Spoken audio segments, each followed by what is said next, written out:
Bonjour, comment allez-vous aujourd'hui?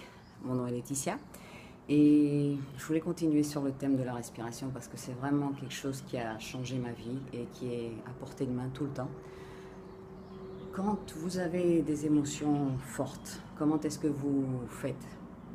Vous vous distrayez, vous essayez de vous buvez, vous sortez, vous essayez de faire n'importe quoi, vous mangez plus de sucre, vous distrayez, vous faites quoi que ce soit pour ne pas le sentir. Alors moi, dans le temps, c'était plutôt le sport et compagnie. Le sport est toujours là, mais j'ai découvert vraiment que la respiration, c'est quelque chose qui vous change la vie à ce niveau-là. Donc moi, de temps en temps, j'ai des vagues de... En anglais, ça s'appelle restlessness. Ça se traduit en français par inquiétude, mais c'est pas que ça me donne de l'anxiété dans le sens où je me préoccupe. C'est plutôt une vague d'énergie qui fait que je dois bouger de là où je suis parce que si je reste là, je vais exploser. Donc dans le temps, ce que je devais faire, c'était vraiment bouger physiquement de l'endroit où j'étais. Et puis j'ai découvert la respiration.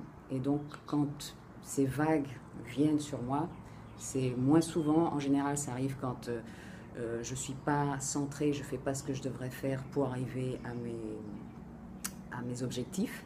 Donc il y a tout d'un coup comme ça une désespération, on pourrait mettre ça comme ça, il faut absolument que je bouge, que ça change. Et ça se traduisait par je devais bouger physiquement et partir de là où j'étais. Avec la respiration maintenant, quand ça m'arrive de temps en temps, en fait je reste avec. Je respire très profondément et je court-circuite le cerveau qui me dit, vous savez le mammal qui vous dit tu vas pas y arriver, pardon, le reptilien qui vous dit tu vas pas y arriver, là ça va être trop fort, tu vas pas pouvoir dealer avec ça, bouge, bouge, bouge, bouge.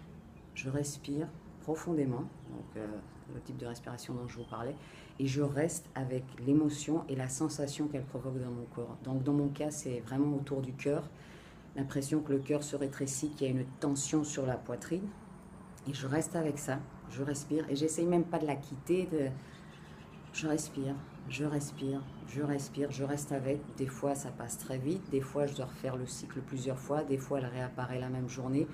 Et pareil, c'est le faire avec beaucoup de curiosité, avec beaucoup de compassion, comme si vous étiez avec un ami qui vous dit j'ai mal et vous le rassurez. Donc, c'est pas punaise, j'y arrive pas. Pas du tout. C'est on y va, doucement, tranquillement. Il va rien nous arriver. Et en fait, avec la pratique, ça va faire que quand vous avez une émotion, parce que ça peut être la rage, ça peut être la tristesse, ça peut être n'importe quoi qui soit vraiment fort et qui vous prenne comme ça au dépourvu, au lieu de réagir sans réfléchir, vous allez pouvoir avoir un outil qui va vous permettre de contrôler tout ça. Et surtout de vous rendre compte, ça va vous donner beaucoup de pouvoir parce que vous allez vous rendre compte que vous n'êtes pas impuissant, vous pouvez faire quelque chose. Et vous pouvez faire quelque chose dans le sens où c'est pas juste vous devez vous changer de canal et regarder la télé ou aller prendre un verre ou voir les amis. Non, vous pouvez simplement rester avec ça et ça va passer. Il y a un livre qui s'appelle de Michael A. Singer, L'âme délivrée, qui explique très bien comment quand on a comme ça des émotions fortes, si on essaye de les éviter, la seule chose qu'on fait c'est les encapsuler dans notre cœur. Alors que si on la laisse passer, on reste avec, elle passe et on continue notre chemin sans que cela reste en nous. Donc je vous recommande le livre, je vous recommande la technique et puis contez-moi comment ça va fonctionner avec vous.